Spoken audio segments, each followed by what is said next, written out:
Welcome to today's hands-on. We'll be learning about transaction isolation and concurrency. So first of all, transaction is a group of SQL operation treated as a single unit. And isolation level controls visibility of changes between concurrent transactions. Let's see this in action in Azure SQL database. First things first, we'll open a new query tab. We'll create a table and insert some values there. So now our table is ready with 10 rows dummy values, right? Let's now open a new query. So here we'll be starting a transaction with isolation level.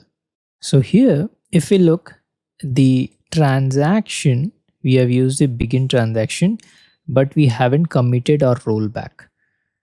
So this is our data in the table.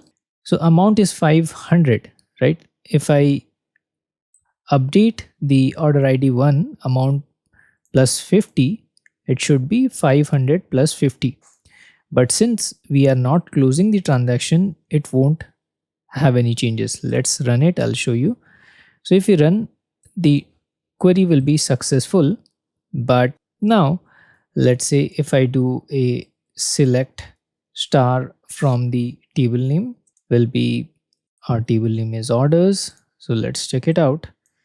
If I try to run this and see, it's 500. It hasn't changed. This was our initial value, right? It hasn't changed till now because our transaction is open. Now if I add commit here, so let's add one commit statement.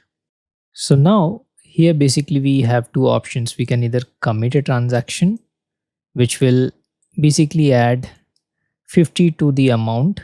Amount is 500 for order ID. It should be 550. If we commit a transaction, if we roll back, it won't do anything. So let's now run using commit transaction. I've just added one more line.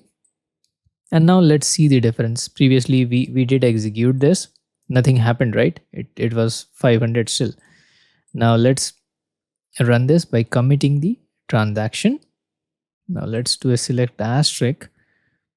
And there we go. The amount changed to 550, right? We can compare it using our previous value as well here. It was 500 and now it's 550 because our transaction got completed. So basically commit transaction or the commit finalizes transaction to preserve consistency. Rollback on the other hand just cancels the transaction to preserve the consistency. Now let's open a new tab. Now let's observe how isolation level control visibility during concurrent access.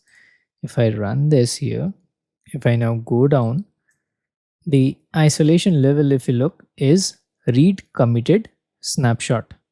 So read committed prevents dirty reads, and snapshot is best for concurrency, avoids blocking. Then there are others as well like serializable, which is the strictest and ensures full consistency.